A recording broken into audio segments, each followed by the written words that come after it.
आज का वीडियो उन सारे लोगों के लिए जो बोलते हैं कि अगर गवर्नमेंट ऐसी चीज करती ना तो मेरी जिंदगी बेटर होती, अगर अमीर लोग ऐसे नहीं होते ना तो शायद हमारी कंट्री बेटर होती। इस वीडियो में मैं बताऊंगा क्यों इनइक्वालिटी एक अच्छी चीज होती है। ये सुन के आपको लगा होगा कि मैं पागल हूं क्या, इनइक्वालिटी अच्छी कैसे हो सकती है। इनफैक्ट हमको तो टेक्स्ट बुक में भी सिखाया जाता है कि इनइक्वालिटी बुरी चीज है और जो भी बहुत पैसे कमा रहे हैं उनसे टैक्स लेकर इनइक्वालिटी को कम करना चाहिए। देखिए हिस्टोरिकली अगर कोई भी चीज बेकार होती है ना, मतलब कहीं भी आप हिस्ट्री में देखो कि यार यहाँ पे ना एक बहुत बड़ा सा घाटा हो गया था लोगों का, तो वहां पे चाइना आपको दिखेगी। तो ये कहानी भी चाइना के बारे में, जहां आपके थिंकिंग को थोड़ा चेंज करने की कोशिश करूंगा। देखिए दोस्तों, हमारे देश की सबसे बड़ी प्रॉब्लम इनइक्वालिटी नहीं है, हमारे देश की प्रॉब्लम है पॉवर्टी। कहानी है चाइना की, back when Mao Zedong power में आए थे और जब वो पावर में आए उन्होंने पूरी चाइना को नष्ट कर दिया। मतलब माओ जेडोंग ने वो किया जो आप आपके फ्यूचर के साथ करंटली कर रहे हो, आपकी क्रश ने आपकी लव लाइफ के साथ किया।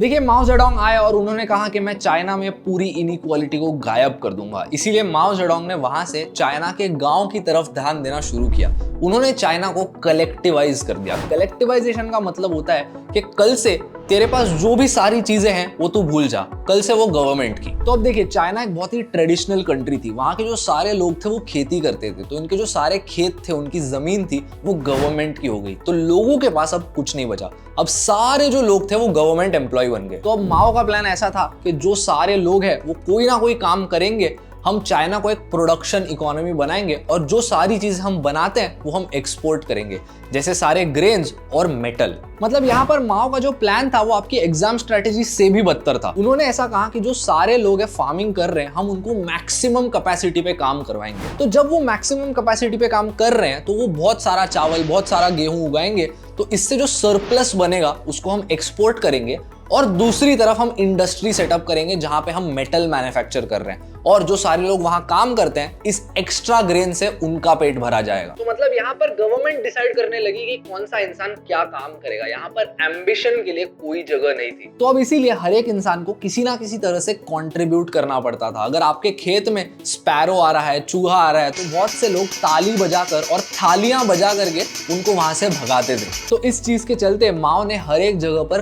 कम्यून नाम की एक चीज सेटअप की, यानी कि ऐसे छोटे छोटे ग्रुप्स जहां पर एक पर्टिकुलर गांव और उनके लोग हैं, जो सारी चीजें वो प्रोड्यूस करते हैं वो वहां के कम्यून के लोग खाते हैं। तो अब देखिए वहां पर कुछ लोग थे जो खेती कर रहे थे, कुछ लोग थे जो फैक्ट्री में काम करके स्टील बना रहे थे, कुछ लोग थे जो प्लेट्स वगैरह बजा के स्पैरोज को भगा रहे थे, लेकिन हर एक इंसान को सेम अमाउंट का खाना मिलता था, वो कितना भी ज्यादा या कम काम करे। मतलब देखिए दोस्तों, ये कहानी सेम टू सेम आपके घर के जैसी है। अब आपके माँ बाप इतनी मेहनत करते हैं, दिन रात काम करते हैं, आपके स्कूल की फी, कॉलेज की फी भरते हैं, एंड आप जो है वो सिर्फ रील स्क्रॉल करते हो, रील पे चमड़ीगिरी करते रहते हो, लड़कियां देखते हो, एंड दिन के अंत पर जो खाना आपको मिलता है वो सेम क्वालिटी का और सेम क्वांटिटी का होता है। यानी कि आपके फैमिली में जितने लोग हैं अलग अलग लेवल की मेहनत कर रहे हैं, लेकिन खाना आपको सेम मिल रहा है, बट ये कंट्री के लेवल पे हो रहा था। तो अब देखिए यहाँ पर दो प्रॉब्लम्स थी। सब लोग इस पॉलिसी को सपोर्ट करने लगे क्योंकि हर एक इंसान को फ्री में खाना मिल रहा था, गवर्नमेंट स्पॉन्सर्ड, एंड वो कितना काम कर रहे थे इस पर कोई सवाल नहीं उठ रहे थे। और दूसरी चीज जो मैंने आपसे कहा कि तालियां और थालियां बजाकर स्पैरोज को भगा रहे थे, उसकी वजह से एक सीवियर इकोलॉजिकल इम्बैलेंस हो गया। देखिए स्पैरोज जो होते हैं वो किसी भी इकोसिस्टम के लिए बहुत ज्यादा इंपॉर्टेंट होते हैं। तो जब चिड़िया की पॉपुलेशन कम हो जाती है, इकोलॉजी को बहुत ज्यादा प्रॉब्लम्स होती है, एंड चाइना में एग्जैक्टली यही हुआ। तो अब देखिए 1958 साल में बहुत मेजर प्रॉब्लम होने लगी। ये इकोलॉजिकल इम्बैलेंस की वजह से जो हार्वेस्ट था वो खराब हो गया, वेदर कंडीशंस भी बेकार थी उसी साल में, and to add to all this जो सारे लोग थे वो ऑप्टिमिज्म की वजह से बहुत ज्यादा खाना खाने लग गए। सरल भाषा में काम किए बिना खाना मिलने के खुशी के मारे लोग ज्यादा खाने लगे और जो चाइना के फूड रिजर्व्स थे वो बहुत ही ज्यादा कम हो गए। और आपको याद है मैंने कहा था कि माओ जेडोंग चाहते थे कि कुछ लोग स्टील मैन्युफैक्चर करें ताकि ये स्टील एक्सपोर्ट हो सके। चाइना को कोई स्टील मेकिंग एक्सपीरियंस नहीं थी, इसी की वजह से जो सारा स्टील वहां पर बन रहा था ये अनयूजेबल था, वो ऐसे अपनी फाउंड्री में पड़ के सड़ रहा था। इस स्टील को खरीदने वाले कोई लोग ही नहीं थे क्योंकि उसकी क्वालिटी इतनी बेकार थी। तो अब चाइना के पास खाना नहीं था, एक्सपोर्ट करने के लिए स्टील नहीं था, और जब चाइना को दूसरी सारी कंट्रीज ने फॉरेन एड ऑफर की तो माओ जेडोंग ने कहा हमको उसकी कोई जरूरत नहीं, हम सेल्फ सफिशिएंट हैं। मतलब ये टिपिकल इंडियन पेरेंट्स वाला बिहेवियर था कि बच्चे की फटी पड़ी है, उससे पढ़ा नहीं जा रहा, वो बैक टू बैक हर एक एग्जाम फेल हो रहा है, फिर भी उसको ट्यूशन में नहीं डालेंगे क्योंकि मेरा बच्चा स्टूपिड नहीं है, मेरा बच्चा ट्यूशन नहीं जाएगा। और बायजूस तो हरगिज नहीं जाएगा। और यहाँ पर चिड़िया की कम होने के कारण सारे जो इंसेक्ट्स थे वो बढ़ गए, क्योंकि इंसेक्ट्स को खाने चिड़िया नहीं थी, और ये इंसेक्ट्स बढ़ने की वजह से जो चाइना के फूड रिजर्व्स थे वो भी नष्ट हो गए। और यहाँ पर जब माओ ने देखा कि हमारी कंट्री में इतनी बेकार स्थिति चल रही है, तो उसके जो सारे कम्यून के लीडर्स थे वो उनको बोलने लगे कि देखिए सर, लोग मर रहे हैं, आप प्लीज बताइए क्या करना है, आप फॉरेन एड ले लीजिए, प्लीज हमारे लोगों को बचाइए। लेकिन इस टाइम पे माओ को रेपुटेशन की पड़ी थी। हर एक जो इंसान वो उनको एक सोल्यूशन देता था वो उस इंसान को अरेस्ट करवा देते थे और लेबर कैंप में भेज देते थे। उनके गवर्नमेंट के पास इतनी ज्यादा पावर आ गई थी कि वो पैरानॉइड हो गए। हर एक इंसान जो उनको एक सोल्यूशन देता था उनको लगता था कि ये एक गद्दार है और ये मुझे अपने सीट से निकालना चाहता है। तो अगर आप चाइना में कोई भी सोल्यूशन देते थे तो आपको वहां पे साइलेंस कर दिया जाता था। तो इसीलिए जो सारे कम्यून के लीडर्स थे, गवर्नमेंट ऑफिशियल्स वहां के, वो माओ से डरने लगे। तो अज्यूम कीजिए अगर आप एक कम्यून के लीडर थे तो आपको हर एक महीने और हर एक क्वार्टर एक कोटा मीट करना होता था, यानी कि इस महीने आपको इस धान्य के या चावल गेहूं के इतने किलो गवर्नमेंट को डिलीवर करने ही है। अगर आप डिलीवर नहीं करोगे तो आप प्रॉब्लम में आ जाओगे। तो देखिए, फसल तो बेकार हो ही गई थी, जमीन की क्वालिटी बेकार हो गई थी, स्पैरोज नहीं थे, इतना सारा वेदर प्रॉब्लम था, इकोलॉजिकल इम्बैलेंस था, तो लोग बेयरली कोई भी ग्रेन्स उगा पा रहे थे। और इस टाइम पे माओ के डर की वजह से जो सारे कम्यून लीडर्स थे वो लोगों से जबरदस्ती जाके उनके प्रोड्यूस को छीन लेते थे। मतलब अगर नॉर्मल कंडीशंस में आपके खेत पे 100 क्विंटल का चावल उग रहा है, लेकिन इस प्रॉब्लम की वजह से सिर्फ 10 क्विंटल उग रहे हैं, तो ये सारे कम्यून लीडर आके वो 10 के 10 क्विंटल आपसे ले लेते थे। आपके लिए कुछ भी नहीं बचता। इन सारे कम्यून्स में जहां एक टाइम पे लोग फ्री में खाना खाते थे, उनको अब राशन करके खाना मिल रहा था। एक बोल में 1/10 बोल भर के उनको सूप दिया जाता था जो एक चम्मच भी नहीं आता था। तो इसी की वजह से लोग वो सारी चीजें खाने लगे जो खाई जा सकती थी, मशरूम से लेके एनिमल्स।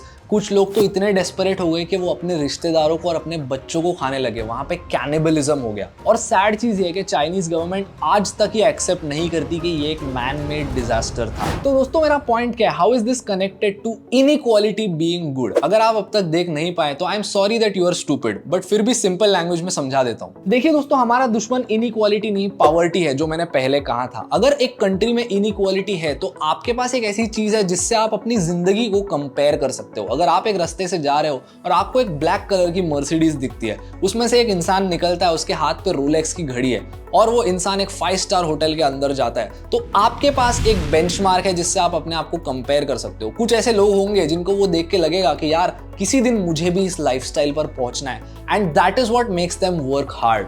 क्योंकि अब देखिए, अगर आप एक सक्सेसफुल बिजनेस रन कर देते हो और एक बहुत बड़ी प्रॉब्लम सॉल्व करते हो, लेट्स से 100 करोड़ लोगों के लिए, तो ऑब्वियस सी बात है कि आप उससे बहुत ही ज्यादा पैसे कमाने वाले हो, एंड नेचुरली उसके वजह से कोई ना कोई इनइक्वालिटी क्रिएट होगी। लेकिन एज लॉन्ग एज आप लोगों की लाइफ को इंप्रूव कर रहे हो, जो 99.9% बिजनेसेस में होता है, बिजनेस से ही लोगों की लाइफ इंप्रूव होती है, बिजनेस से लोग पॉवर्टी लाइन के ऊपर आते हैं, इट इज ओके। हमारी कंट्री में हम बड़ी बड़ी कंपनीज के सीईओज और उसके ओनर्स को बहुत गालियां देते हैं कि यार इस बंदे के पास इतना पैसा है, इसने 30% की जगह 60% टैक्स देना चाहिए। लेकिन हम एक चीज कन्वीनियंटली भूल जाते हैं कि यही वो सारे लोग हैं जो प्रॉब्लम सॉल्व करते हैं। मान लीजिए कल को आपने अपने खुद के पैसे लगाकर एक बिजनेस चालू किया, आपने सारी रिस्क लिए, आपने सारे प्रॉब्लम्स फेस किए, 20 साल बाद आपने उसको $100 बिलियन की एक कंपनी बना दी, और अब गवर्नमेंट आपसे आके कहती है कि आपके पास जो भी पैसे हैं उसका 80% मैं ले लूंगा, क्योंकि आपके पास इतने सारे पैसे हैं और हमारे कंट्री में इतने सारे लोग हैं जिनके पास इतने पैसे नहीं है। देखिए, आप वो इंसान थे जिसने रिस्क लिए, तो रिस्क लेने के लिए आपको ऐसी ट्रीटमेंट क्यों मिलनी चाहिए? देखिए, कंक्लूजन ये है कि अगर हमने एक ऐसी दुनिया बना दी जहां पर हर एक इंसान इक्वल है, हर एक इंसान के पास सेम अमाउंट है पैसों की, तो एक बात आप जान लीजिए, हर एक इंसान अमीर नहीं होगा, हर एक इंसान के पास फेरारी या मर्सिडीज नहीं होगी। इनफैक्ट रियलिटी जो है वो चाइना की तरह ही होगी। हर एक इंसान बहुत ही बेकार स्थिति से गुजरेगा, वो बहुत तो बहुत ही ज्यादा गरीब हो जाएगा। अब आप ही बताइए, आप क्या चूज करोगे, इक्वालिटी इन स्लेवरी और बीइंग अनइक्वल इन फ्रीडम? दोस्तों, अब तक अगर आपने कोई भी ऐसी नई चीज सीखी जिससे आपको वैल्यू मिली, कुछ ना कुछ नया सीखने मिला, तो प्लीज मेरे चैनल को सब्सक्राइब कीजिए, क्योंकि मैं ऐसे वीडियोस आप तक पहुंचाने की कोशिश करता रहता हूं और इन वीडियोस के पीछे बहुत मेहनत जाती है। सब्सक्राइब कीजिए।